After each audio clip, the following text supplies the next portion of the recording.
આધ્યાત્મિક મહાશક્તિમાં આપ સર્વ દર્શકોનું હાર્દિક સ્વાગત છે। આજે જાણીએ આધ્યાત્મિક મહાશક્તિમાં મહાવિદ્યા વિશે।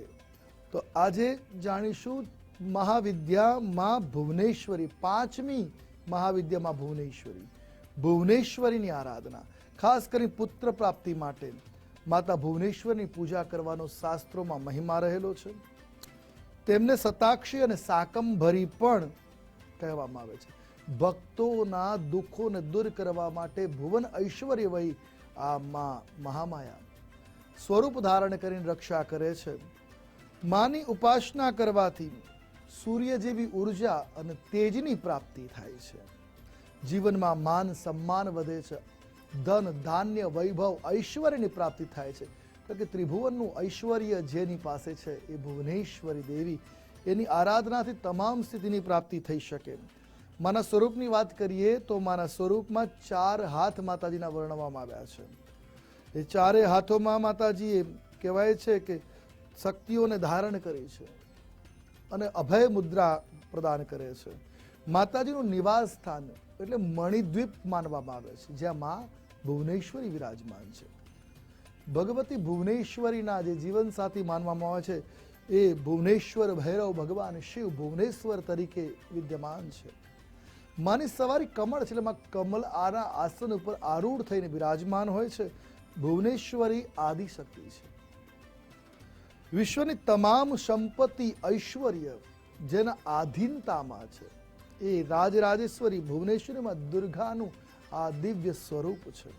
મહાવિદ્યોમાં આ પાંચમું સ્વરૂપ માતાજીનું, જે ત્રિદેવો પણ જેને દર્શન કહેવાય, દેવી ભાગવતમાં જોઈએ તો ત્રિદેવોને આ ભુવનેશ્વરીએ દર્શન પ્રદાન કરી ધન્ય કર્યા હતા।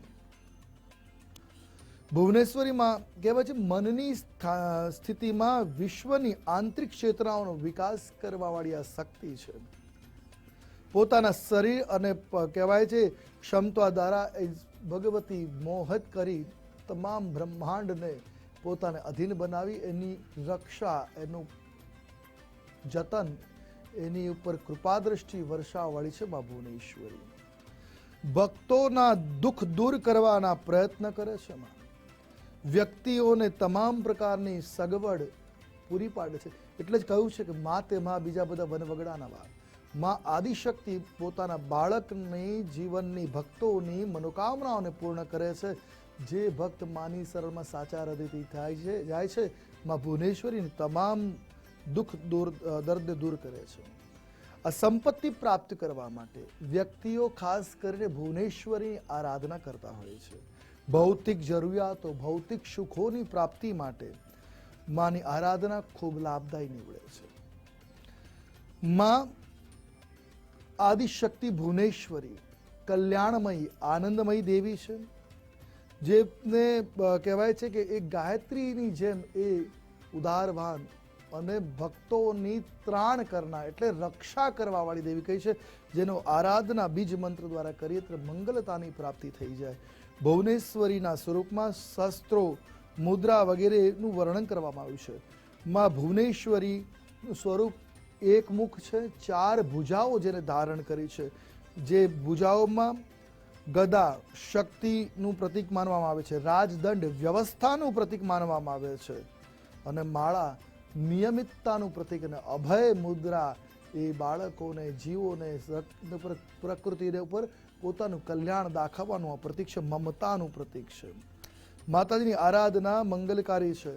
માતાજીની આરાધના કરવાના વિશેષ મંત્રોમાં રીમ ભુવનેશ્વરીય નમઃ આ મંત્ર છે, અને બીજ મંત્ર સૌથી મહત્વપૂર્ણ છે। ભગવતીની આરાધનામાં બીજ મંત્રનો પાઠ કરવો। બીજ મંત્ર છે રીમ। આ રીમ બીજ મંત્રની આરાધના કરવાથી મનોકામનાઓ પૂર્ણ થાય છે। 32 લાખ મંત્ર જાપ કરવાથી આ મંત્ર સિદ્ધ થાય છે। ઓમ રીમ નમઃ અથવા ઓમ રીમ ઓમ આ મંત્રનો જપ કરવાથી સાધકોની તમામ મનોકામના પૂર્ણ થાય છે, ઐશ્વર્યની પ્રાપ્તિ થાય છે, વગર માંગે માં બધું જ પ્રદાન કરે છે। એટલે ભુવનેશ્વરી શક્તિની આરાધના જીવન ખૂબ જ મંગલકારી માનવામાં આવે છે। ભુવનેશ્વરી જગતનું કલ્યાણ કરવા વાળી દેવી છે। સાધકોની મનોકામના પૂર્ણ કરવા વાળી છે। માતાજીની પીઠોમાં જોઈએ તો ગુજરાતમાં ગોંડલમાં ભુવનેશ્વરી પીઠ વિદ્યમાન છે અને બીજી દક્ષિણમાં ભુવનેશ્વરી પીઠ વિદ્યમાન છે. માની આરાધના શ્રદ્ધા ભક્તિ સાથે જો કરવામાં આવે છે તો જીવનમાં ભક્તના જીવનમાં કોઈ પણ પ્રકારની તકલીફો જણાતી નથી. માં તમામ પ્રકારના દુઃખોમાંથી મુક્ત કરે છે. આધિ વ્યાધિ ઉપાધિ સર્વમાંથી રક્ષા કરે છે. પુત્રવત ભક્તનું પાલન કરવાવાળી છે માં ભુવનેશ્વરી. ઐશ્વર્યની પ્રદાત્રી છે, અભયની પ્રદાત્રી છે અને તમામ પ્રકારની મનોકામનાઓ પૂર્ણ કરવાવાળી ઐશ્વર્યદાત્રી માં ભુવનેશ્વરી આપ સર્વની ઉપર પોતાની મનોકામનાના પૂર્ણ કરવાવાળી બને, અભય પ્રદાન કરવાવાળી બને અને આપની મનોકામના પૂર્ણ કરી આપની ઉપર કૃપાવંત બને એવી અભિલાષા. આજે બસ આટલું જ. કાલે ફરી મળીશું નવા વિષય નવી વાતો સાથે. કાલે મળીએ ત્યાં સુધી આપ મને થતા આશુતોષ આચાર્ય રજા આપશો. મળીએ ત્યાં સુધી મારા જય ભવાની.